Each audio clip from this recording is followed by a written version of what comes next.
Okay, so let's unpack this right. You think you're doing the healthy thing, diligently reaching for that pristine glass bottle instead of plastic. You're telling yourself, yeah, beacon of health, environmental responsibility, look at me go, saving the planet, one fancy glass bottled kombucha at a time. But what if I told you that innocent looking glass might actually be like showering your insides with more tiny plastic bits than its crinkly cousin? Seriously. What if that virtuous sip is actually a secret microplastic fire hose blasting your system? Yeah, it sounds like bad sci-fi, but that's what we're diving into today. Get ready to have your foundational beliefs about pure drinks maybe literally. What's really fascinating here, and honestly pretty unsettling, is how our gut feelings, our intuition just slams right into the science sometimes. I mean, for generations, glass was the gold standard, right? The perfect inert container for everything. But today, we're not just dipping our toes in. We're doing a full cannonball into this pretty groundbreaking French study that just flips the whole script on safe drinking containers anyway. Our mission here is to arm you with the latest, maybe the most surprising info so you can make, actually informed choices. Or, at the very least, grimace with a little more scientific understanding when you take a sip. Because, let's be real, blissful ignorance, it's kind of becoming a luxury we can't afford anymore. Right. Our mission, should we choose to accept it, and oh, believe me, we do, for your sake and ours, is to boil down these dense, sometimes stomach-churning facts into something you can actually swallow. We've got the main course. This French research just published 2025, Journal of Food Composition and Analysis, hot off the press. Then there's this news piece from Science X summarizing the really jaw-dropping stuff, the kind of headline that makes you do a double take, spit out your coffee or whatever. And rounding it out, we've got a broader and frankly kind of terrifying overview on microplastics from a health expert whose work makes you wonder if they live in a tiny landfill. So yeah, buckle up. It's a deep dive, super deep, and honestly, a little bit gross. But hey, knowledge is power, even if that power makes you eye every single drink you ever take forever. Okay, before we hit the main event, the big glass-shattering reveal, let's just quickly set the stage. Let's meet our microscopic bad guys. We're talking microplastics, MPs, tiny bits of plastic, anything smaller than 5 millimeters. Think about that, less than a fifth of an inch, mostly invisible, basically. And then there are other even tinier, like super sneaky cousins, nanoplastics, MPs. These are the ninjas, the real ninjas of the plastic world, so small they can literally get inside your cells. Plastic dust, invisible, insidious. Ugh. And just to give you a sense of how, well, everywhere they are, think about this. These little particles come from pretty much every single plastic thing you see, touch, use. We're talking plastic bags, food containers, bottle caps, we'll come back to those ropes, fishing nets breaking down in the ocean, your clothes, synthetic clothes especially. But it doesn't stop there. Paint sheds them. Medical devices, car parts, tires. Tires grinding on the road create a ton of this dust, even windshields apparently. What's wild is they're not just around us. They're constantly mixing into the environment and then, into us. You breathe them, you eat them, you practically are them at this point. It's like some messed up scavenger hunt where the prize is just putting more plastic inside you. Seriously, try finding one human tissue where they haven't found these things. I dare you. It's bleak. Yeah, you're not just breathing and eating them, you're absorbing them. It's like evil glitter, like you said, but it's in everything. And speaking of eating them, okay, let's talk about that crazy stat that was everywhere for a while. You know the one. That we eat a credit card's worth of plastic every week. Man, that image really stuck, didn't it? Picturing ourselves just like slowly turning into walking ATMs, churning out little plastic rectangles. Definitely a conversation killer at dinner parties. Or maybe starter, depending on your friends. Right. And this really brings up a key question about how we interpret data. How much are we actually swallowing? That credit card stat, it got huge headlines. But what's fascinating is how science refines things. A newer analysis, using much more precise methods, found that initial number was, way off, like massively overestimated. How much off? By about 1 million-fold. Whoa, 1 million. Yeah.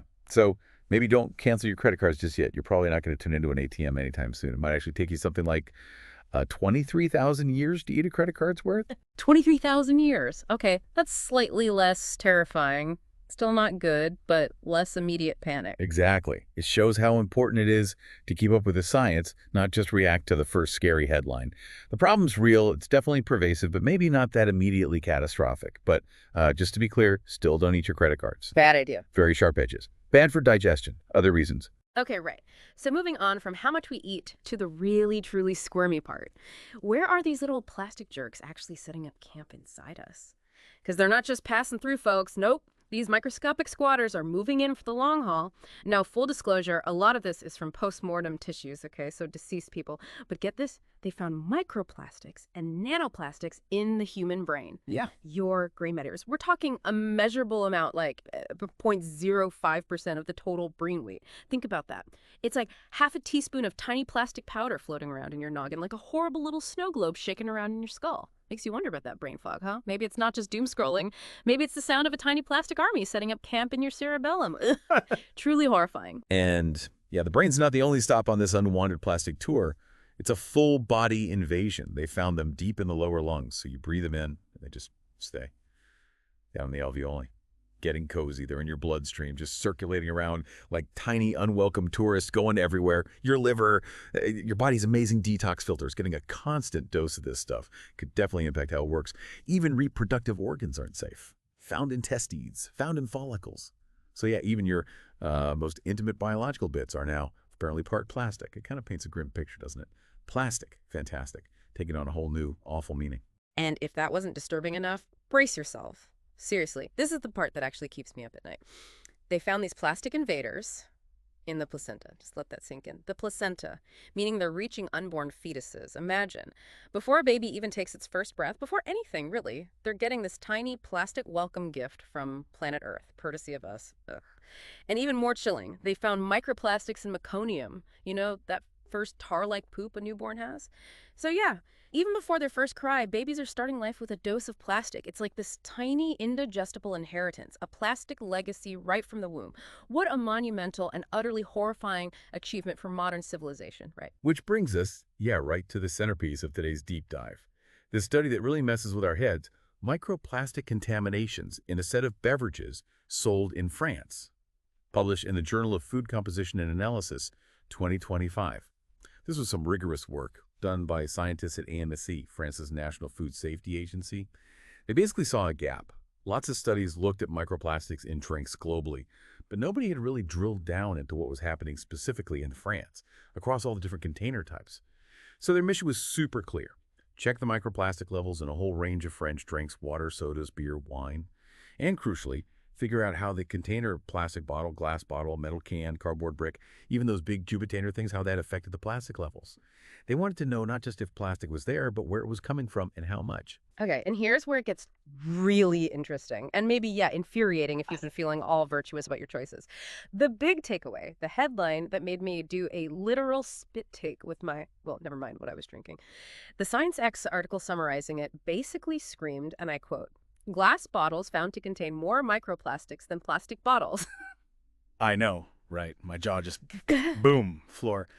And this isn't like a tiny difference. Drinks in glass bottles had anywhere from 5 to 50 times more microplastic bits than drinks in plastic bottles or cans. 50 times. It's like finding out your organic kale was grown in, radioactive sludge. Totally backwards. For years, it's been plastic bad, glass good. You think you're making the right call, patting yourself on the back, and bam.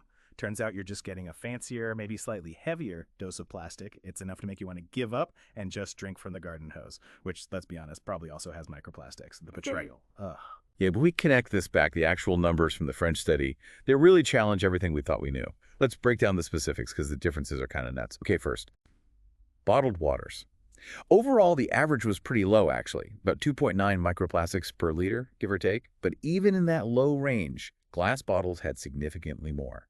4.5 MPs per liter compared to plastic bottles, which only had 1.6. So nearly triple, even for water. Wow. Yeah, nearly triple in glass versus plastic for water. And digging deeper, mineral waters had a bit more than spring waters. Sparkling versus still wasn't a huge difference. But check this out. A lemon-flavored mineral water in glass. That clocked in at 15 MPs per liter, compared to a plain spring water in plastic at just 2.3. So even for water, the container and maybe the flavoring process makes a big difference. So my fancy, supposedly pure glass bottled water is actually a tiny plastic party zone. That's profoundly disappointing. I'm thinking about all those expensive glass water bottles I bought, feeling so smug. Turns out I was just buying a prettier plastic delivery system. Great. Okay, now hold on to your hat for the soft drinks. This is where the numbers go from just striking to, genuinely staggering. For colas, the average was about 31 MPs per liter. But if you grabbed a glass-bottled cola, That number shot up to 103.4 MPs per liter. 100. Over 100. Compare that to cans, which were down at 3.4, or plastic bottles at 2.1. That's almost a 50-fold difference between glass and plastic, or cans for cola. 50 times. 50. Yeah. Think about that lovely shh sound when you open a glass bottle of soda. Might just be the sound of tiny plastic bits showering into your drink. Oh, God. That's not refreshing. That's replastifying. Cold teas. Same depressing story. Average around 28 MPs per liter. But glass bottles, 86.3. Way higher than cans at 16.3 or plastic at a mere 2.2.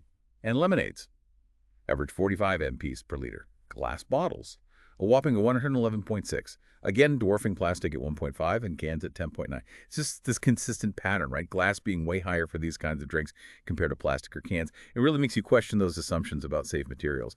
Beer also had some interesting and disturbing results, especially if you like your beer in a classic glass bottle. The overall average for beer was pretty high, around 83 MPs per liter. But get this, small glass bottles were the highest, hitting 133.7 MPs per liter. Small bottles were worse. Seriously, significantly worse. Intriguingly, the larger glass bottles, like the bigger format ones, were much lower, around 32.8, and cans were similar, around 31.8. So large glass and cans were comparable and way lower than the small glass bottles. Why? Why would small glass be worse than large glass? That's a great question. The study speculated it could be different sealing methods for small versus large bottles, or maybe just more shaking and agitation in smaller bottles during transport, causing more friction with the cap. Or maybe opening those little twist-offs is just more violent and sheds more plastic. Who knows? So even beer, even the nectar of the gods is filled with tiny plastic shards now. And small bottles are the worst offenders. There's nothing sacred anymore. Next, you're going to tell me artisanal cheese is full of microplastics. Wait, don't answer that. I don't think my stomach can handle it today. Okay. So if it's not the glass itself, and it's something about the caps, what exactly is going on? Give me the gory details. Lay it on me. You nailed it. That's the key. The big plastic bad guy here. It isn't the glass itself. Glass is pretty inert, right? It's the CAP, specifically the paint. The outer paint layer on those metal caps used for glass bottles. The paint. Yep. The researchers looked really closely at the particles they found in the glass bottle drinks. Yeah. Used fancy techniques like Raman spectroscopy to figure out what they were made of. And guess what? The shape, the color, the polyester composition, it all perfectly matched the paint on the outside of the caps. No way. Yes, wait. It wasn't just a coincidence. They even looked at the caps under a magnifying glass and found these tiny, invisible scratches. Probably from friction, right? Caps rubbing together in storage, bottles clinking during transport. Those scratches can easily release microscopic paint particles onto the cap surface, and then those particles just fall into your drink when the bottle's sealed, or maybe even more when you open it, shake it, pour it. It's like a slow-motion paint chip explosion aimed right at your beverage. And we were all worried about the plastic bottle itself, the irony. The paint on the cap. That's a plot twist I did not see coming. All those years of feeling smug about choosing glass, betrayed by a painted metal disc. It's almost funny. It's so awful. What a sneaky little design flaw. Did they just guess this, or did they actually, test the caps? Please tell me they ripped some caps apart. Oh, they absolutely tested it. They didn't just stop at the hypothesis. They set up a specific experiment to confirm it. And crucially, to see if there was a simple fix. So they took clean glass bottles, filled them with superfiltered water, and sealed them with brand new, identical yellow caps. Then they tried 3 things. Scenario 1, just slap the cap on, no cleaning. The result, a massive 287 microplastics per liter, give or take. Whoa. Okay, that's a lot. Right. But here's the good news, or, slightly left bad news. Scenario 2, they just blew the caps with air before sealing. Contamination dropped significantly, down to about 106 MPs per liter. Just blowing on them helped that much. Yeah. But wait, scenario 3. They blew the caps and rinsed them with a water-ethanol water mix. That dropped it even further, down to about 87 MPs per liter. That's a 60% reduction.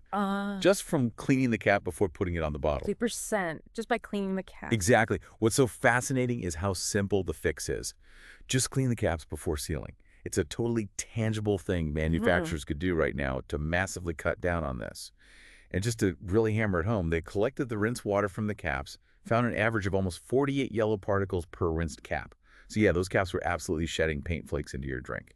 And a simple wash makes a huge difference. It's almost too simple. Makes you wonder why it's on standard already. That is simultaneously incredibly frustrating and kind of hopeful.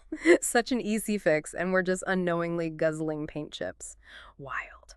Okay, so our seemingly safe Glass bottles, actually little plastic confetti cannons, thanks to their hats. Illusion. Shattered. But wait, there's more, or maybe just more horror. Microplastics aren't just in our drinks, right? They're like that annoying cousin who shows up everywhere, uninvited, stays too long, leaves tiny bits of themselves all over the place. They're just everywhere, aren't they? Where else are these tiny plastic demons hiding? Exactly.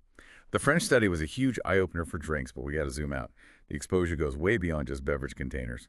Let's talk about plain old tap water. Depending on where you live, your pipes, the treatment plant. Yeah, tap water definitely has microplastics and nanoplastics. Now, the French study found pretty low levels in their bottled water samples, but other big studies, like the ones Dr. Huberman talks about, show that commercial plastic bottled water can have way higher amounts. Early studies guessed maybe 30,000 particles per liter, which already sounds bad. Yeah, 30,000 is not nothing. Right. But newer techniques, from just 2024, using better imaging, they found those numbers were probably way too low.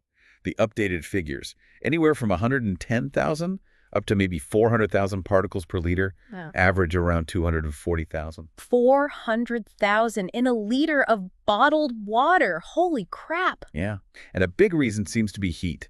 Those plastic bottles baking in a warehouse or in a hot delivery truck all day before they even get to the store or your fridge, that heat likely causes the plastic to degrade and shed way more particles into the water. So that cool bottle you grab might have been cooking for days just shedding plastic like crazy. 400,000 particles. That's not water. That's microscopic plastic soup. And just because the bottle got hot, that's insult to injury. It's okay, if we're trying to avoid drinking plastic confetti, Yes. what's the actual move for water? Besides hoping the bottle didn't sunbathe. Well, like we said, for drinks in general, reusable stainless steel or ceramic vessels are your best bet. Keep the glass cap issue in mind. For tap water specifically, if you're really serious about minimizing this stuff, a reverse osmosis filter, an RO filter, is pretty much the gold standard right now. These systems are designed to strip out almost everything. Microplastics, nanoplastics, other contaminants, gone. Okay, RO filter. But there's a catch, right? Yeah, the downside is they also strip out the good stuff, the beneficial minerals. So you need to remineralize the water after filtering it. And they're an investment, like maybe $300 to $600 for a home unit, plus buying new filters regularly. But, if you compare that to constantly buying bottled water, especially knowing those crazy high particle counts, maybe it starts to look like a reasonable long-term plan for clean water. Other filters, like carbon ones, might get bigger plastics, but not so much the nanos. Okay, here's another one that might make you wince, especially if you like fancy cooking. Your sea salt. Oh no, don't tell me about my salt. Yep. Those pretty pristine-looking crystals harvested from the ocean. They can be surprisingly full of microplastics. I mean, it makes a horrible kind of sense, right? Given how much plastic is choking our oceans, the plastic kits get trapped in the salt as it crystallizes. Some microscope images of sea salt are genuinely scary. It looks like crunchy plastic salad topping, like a tiny grim graveyard of plastic bits. Yes, my salt. But good news here. Simple fix. Switch to non-marine salts. Pink Himalayan salt, kosher salt, mined rock salts. Easy peasy. Relatively cheap way to cut out a source you probably never even thought about, and one that's directly tied to ocean pollution. So my fancy fleur de sel isn't just adding flavor, it's adding plastic sprinkles. Wonderful. My avocado toast just got way more existential, seasoned with a hint of petroleum byproduct. Yum. What else? Where else are we getting this stuff without knowing? Then there's packaged foods and other everyday things. Think about microwave popcorn. So convenient, right? Yeah, love microwave popcorn. What's wrong with it? The bag linings, the stuff that stops the grease soaking through and helps it pop, often loaded with microplastics and nanoplastics, plus other lovely things like endocrine disruptors. Oh, come on. Even popcorn. Afraid so. Or your toothpaste, squeezing it out of that plastic tube, little dose of microplastics straight into your mouth every day, right onto your gums, ready to be absorbed. My toothpaste. Yep. Good alternative. Tooth tablets, they often come in glass jars. Problem solved. And just generally, with plastic food packaging, try to be mindful. Hit the farmer's market, bring your own reusable bags and containers, especially for bulk stuff. It's not just for the planet, it's cutting down your own direct exposure. And maybe the biggest, most overlooked villain in this whole saga, your clothes. Synthetic fabrics, specifically. My clothes are trying to kill me now, too. Oh. Well, maybe not kill you directly, but they're a major source of environmental microplastics. Polyester, nylon, acrylic, every time you wash them, they shed thousands of tiny microfibers. These are basically microscopic plastic threads. They go down the drain, bypass most wastewater treatment, end up in rivers, oceans, even the air we breathe.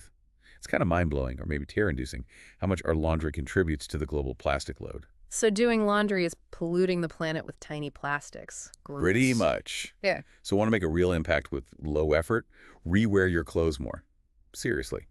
Washing less often, especially new clothes, which shed more, drastically cuts down on fiber release. Plus, you save water, energy, time. So being kind of lazy and slobby is actually eco-conscious. I can get behind that. Who knew? Right. And you can also get things like guppy bags to wash synthetics in, or special filters for your washing machine drain hose to catch the fibers. Small things, but they add up. So my favorite comfy yoga pants are basically invisible plastic shedding machines every time they hit the wash. Fantastic. I'm starting to think our entire existence is just one slow, steady decomposition into plastic dust. Which, conveniently, brings us to the delightful topic. Yeah. What is all this plastic doing inside us? I'm ready. Hit me. But make it gross. Okay, deep breath. While, yes, finding the stuff everywhere in our bodies is deeply concerning, it's really important to say up front, the science linking it directly, causally, to specific human diseases, it's still mostly under investigation. A lot of data is correlational, right? Meaning they find the plastics alongside certain conditions, but they can't yet say for sure this plastic caused that disease. It's like, finding a clown at every crime scene. It doesn't automatically mean the clown did it, but it definitely makes you look twice. Right. It made me have nightmares. Okay, correlation, not causation. Got it. But the clown is looking mighty suspicious. Exactly. And the body is amazing at dealing with foreign stuff, but these plastics seem to hang around in tissues for a long time, potentially causing low-level chronic irritation or acting like little Trojan horses carrying other toxic chemicals. All right, so while the lab coats are still figuring out the exact how bad is this, let's dive into some potential impacts. With dark, squirmy humor, of course. First up, endocrine disruption. Hormones. Remember BPA? That nasty stuff they banned from baby bottles because it messes with hormones? Oh, yeah. Bisphenol A. Right. Well, it's still out there, and microplastics can basically act like tiny Uber drivers, carrying BPA and other hormone-wrecking chemicals straight into your system.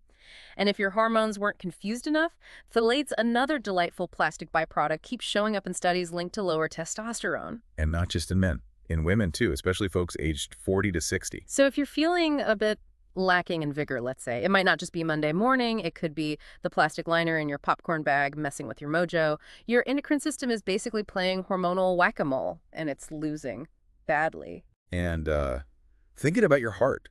Cardiovascular system isn't safe either. Electron microscopy, super powerful microscopes has found something pretty grim.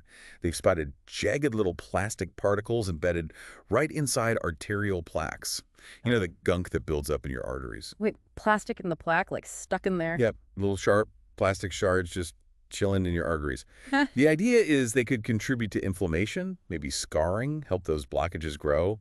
Basically, helping turn your vital blood vessels into a microscopic landfill. Oh, that's visually upsetting. Tiny plastic daggers in my arteries. Lovely. Yeah, the thinking is they cause oxidative stress, inflammation, maybe speed up atherosclerosis. Not exactly a picture of health.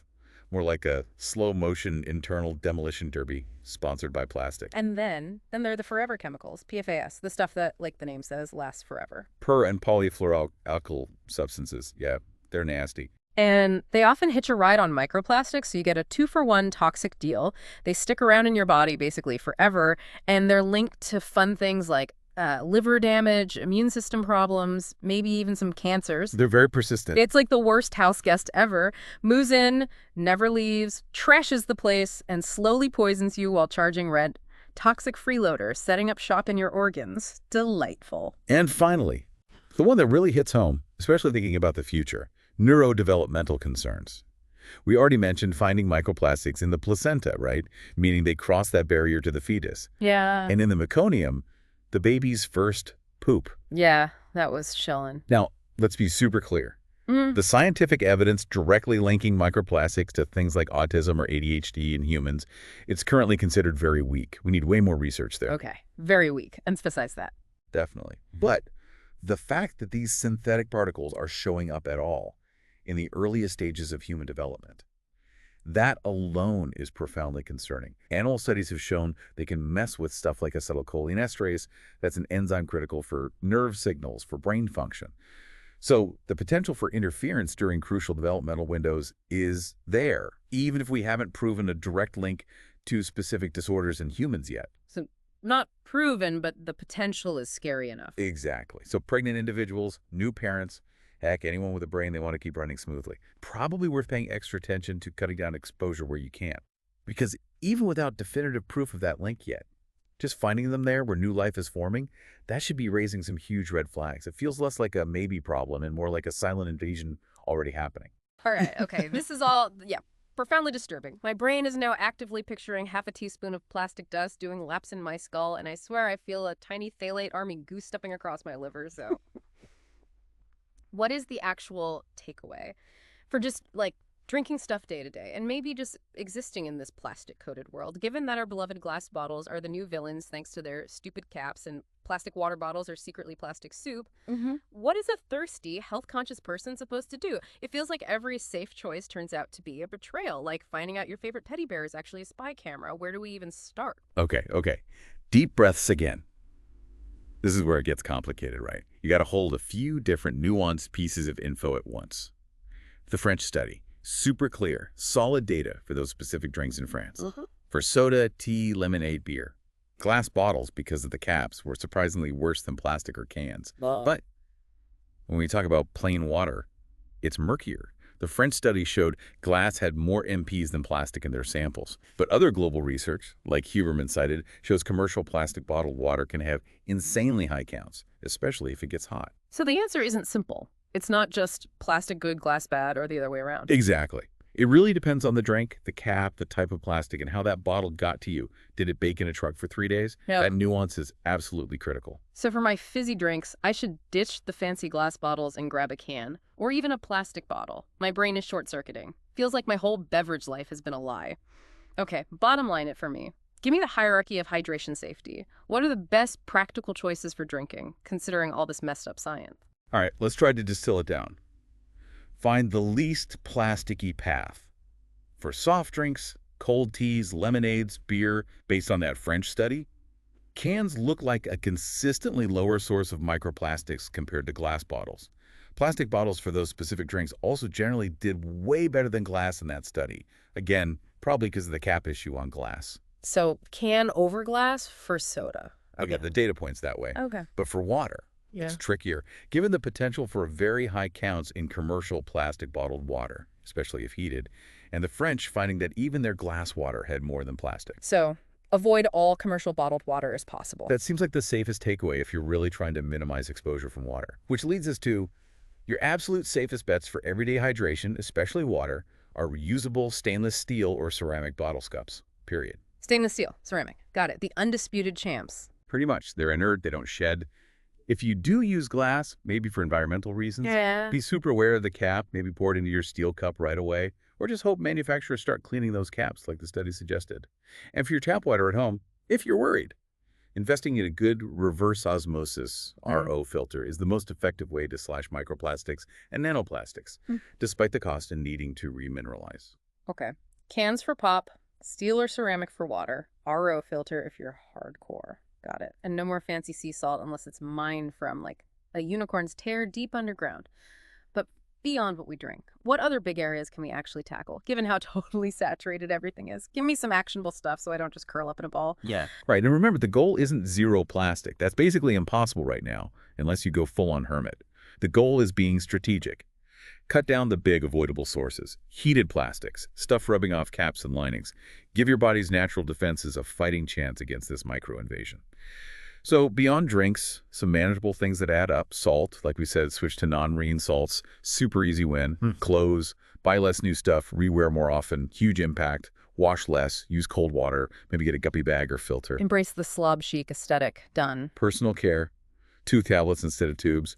Look for non-plastic packaging elsewhere. Food packaging. Ditch the microwave popcorn. Be mindful of other plastic-lined stuff, especially heated things. More fresh, less packaged. Food storage. Use glass or stainless steel containers, especially for hot food or long-term storage. Yeah. Less potential leaching. Okay. Avoid heating plastic. Makes sense. Single-use stuff. Just generally, keep reducing it. Reusable bags, coffee cups, water bottles. That broad environmental push still matters for overall plastic reduction, even with this weird glass bottle twist. It's not about living in fear. It's about being informed. Making conscious choices where you can, knowing every little bit, helps lower your total exposure.